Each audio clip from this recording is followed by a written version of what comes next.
மத்தியானம் சமைச்சதையே நைட்டு சாப்பிட மாட்டேன்னு என் ஹஸ்பண்ட் சொல்லுவாங்க, அதெல்லாம் பழசுன்னு. அதனாலயே அந்தந்த நேரத்துக்கு கரெக்டான அளவில் தான் நான் சமைப்பேன். இன்றைக்கி வந்து பார்த்திங்கன்னா பழைய சோறையே எங்கள் வீட்டுக்காரர் சாப்பிட வச்சுட்டேங்க.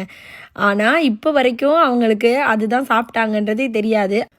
பழைய சோறு கொஞ்சம் இருந்துச்சுங்க, அது என்ன பண்ணுறதுனே தெரில. வழக்கம் போல் வடகத்துக்கு அரைக்கிற மாதிரி பழைய சோறு நல்லா பிழிஞ்சு போட்டு 4-5 வரமிளகா சீரகம்லாம் போட்டு அரைச்சிட்டேன்.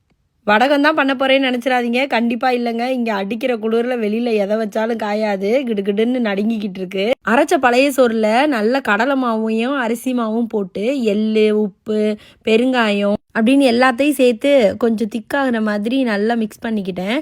எண்ணெய் கொஞ்சம் நிறைய மாவு போடுற மாதிரி இருந்தது. சரி பரவாயில்ல, எனிவே நம்ம செய்ய போகிற குவான்டிட்டி இன்னும் கொஞ்சம் அதிகமாக வரும், நல்லது தானேன்னு சொல்லிட்டு சேர்த்து நல்லா மிக்ஸ் பண்ணியாச்சு. மாவு பிணையும் போது எனக்கு நம்பிக்கை இல்லை இது வருமா வரலையான்னு. ஏன்னா ஃபஸ்ட் டைமாக நானே ட்ரை பண்ணுறேன்னா. மாவை நல்லா இந்த பதத்துக்கு பிணைஞ்சதுக்கப்புறம் நல்லா எண்ணெயை காய வச்சு அந்த எண்ணெயிலையும் ஒரு கரண்டி எடுத்து இதில் ஊற்றிட்டேங்க. ஊற்றி நல்லா ஒரு மிக்ஸ் பண்ணிவிட்டு அப்படியே வந்து நம்ம முறுக்கு உரலை எடுத்து பிழிய ஆரம்பிச்சிட்டேன். என்னது முறுக்கா அப்படின்னு நீங்கள் நினைக்கிறது எனக்கு புரியுது. ஆமாம், பழைய சோறில் முறுக்கு சுட முடியுமா அப்படின்னு ஒரு குட்டி ஐடியா பண்ணி செஞ்சு பார்த்தேங்க.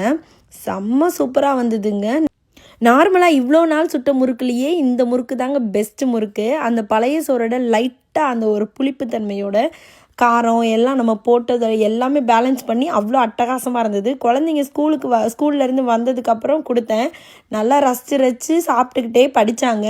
அப்புறம் ஹஸ்பண்ட் ஆஃபீஸ்லேருந்து வந்தோன்னு கொடுத்தேன்னா எடுத்து சாப்பிட்டு பார்த்துட்டு நல்லா இருக்கு அப்படின்னாங்க. ஓ நல்லா இருக்கா அப்படின்னு கேட்டு ஈன்னு சிரிச்சிட்டு இப்போ வரைக்கும் சொல்லவே இல்லையே பழைய சோறுன்னு.